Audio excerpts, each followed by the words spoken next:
Welcome back to Tabletop Assault. I'm Ross, and today I'm going to continue my segments on analysing the Necron Codex.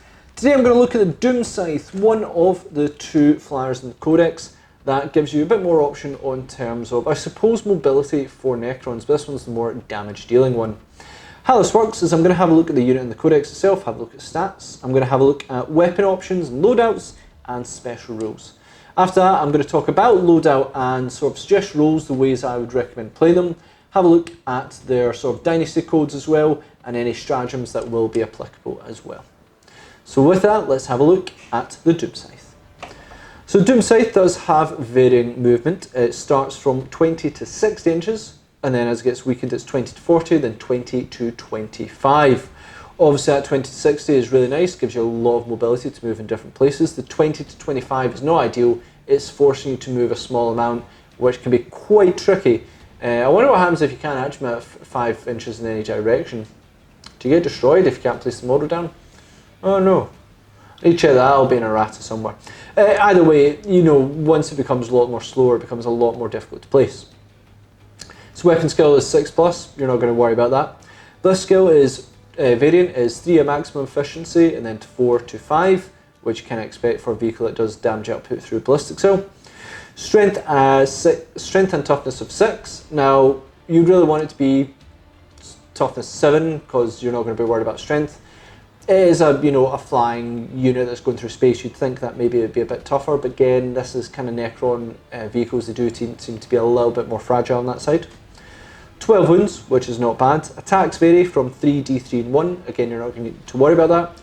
Leadership 10 and a 3+ save, which is a bit better than some of the more open-topped Necron vehicles. In terms of weaponry, it's armed with Death Ray and 2 Tesla Destructors. So Death Ray is heavy D3, strength 10, minus 4 AP, D6 damage, 24 inches. And a Tesla Destructor is 24 inches, assault 4, strength 7, 0 AP, 1 damage. But if you roll a 6+, it causes 3 hits instead of 1. Has living metal to give you 1 extra wound at the start of your turn. Airborne, this unit, the model cannot charge. It can only be charged by units that can fly. It can only attack or be attacked in the fight phase by units that can fly. Hard hit is -1 hit when by models in the shooting phase. Supersonic, each time this model moves, fire first pivot it on spot 90 degrees. This does not contribute to its move, and then move the model straight forward. No, it cannot pivot again after the initial pivot. When this model advances, increases its move characteristic by 20 until the end of the phase. Do not roll a dice, so it's just to represent flyers. And then crash and burn.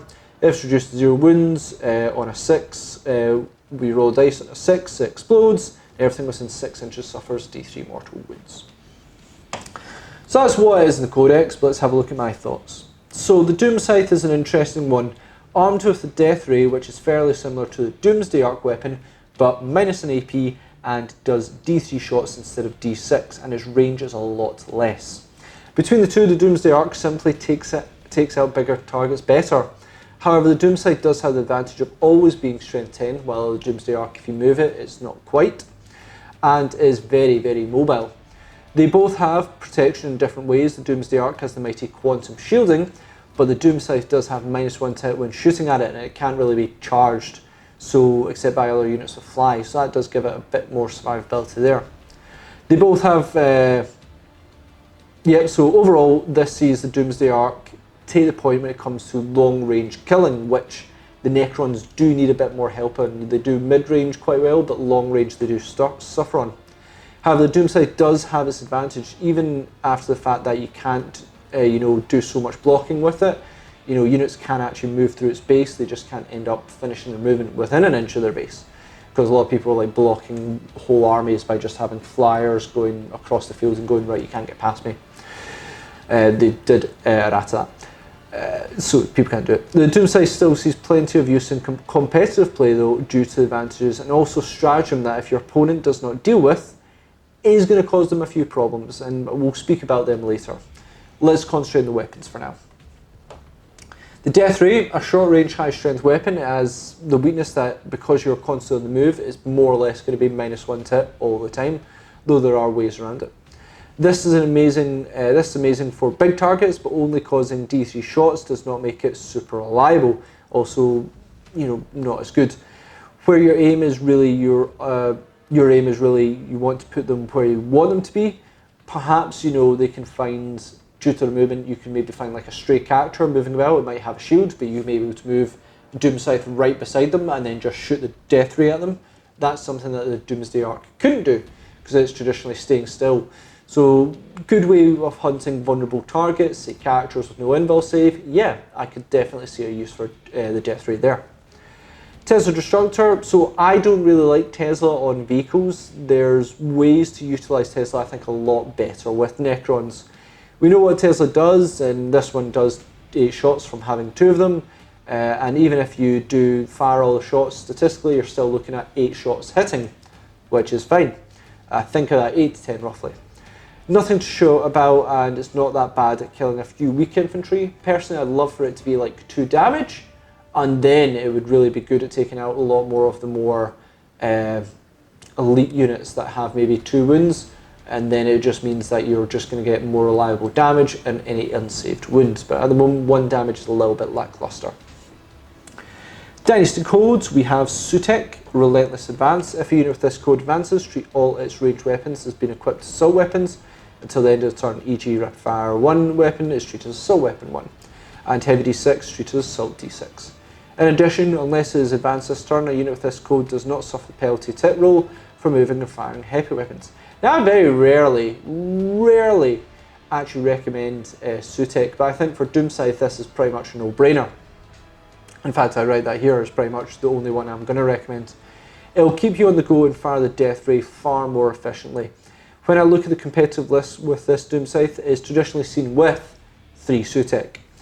Basically want to utilise reliable shots and a certain stratagem to get the most out of it. You could go Mithrit for -1 AP, which you could reliably make your way into the half range for Tesla and the Death Ray if needed.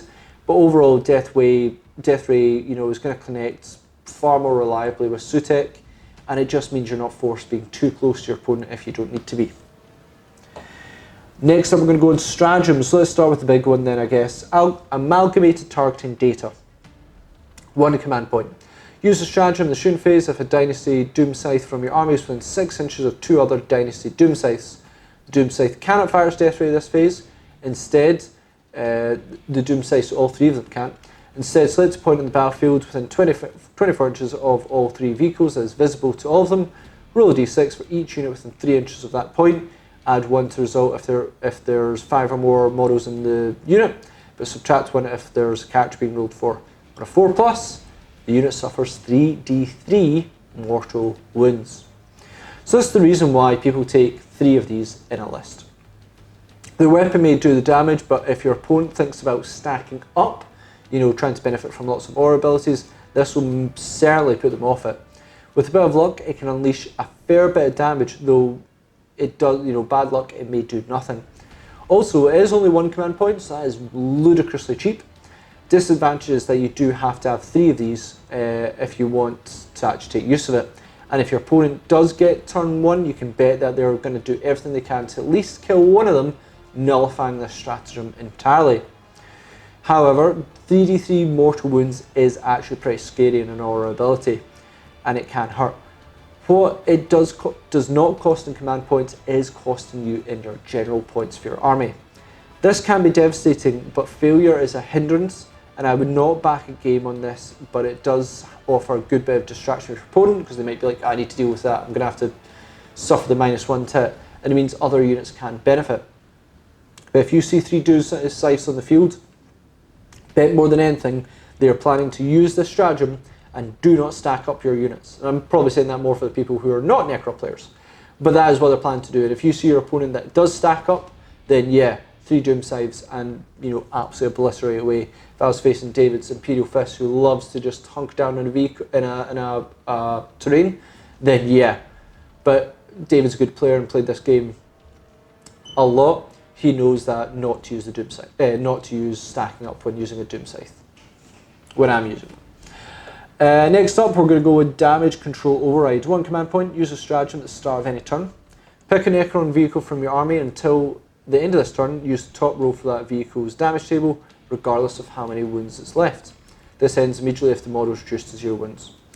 We don't need to worry about the attacks, but the movement in the list skill is kind of important. Sometimes you need to be in range to hit a target and make sure death ray does connect. Of course, this does mean that, you know, the Doomsday Arc is always asking for this one. It does pretty well. But say if there's a vulnerable character somewhere and you just need to get beside them and hit them reliably, you never know, you might just wipe them off the face of the earth.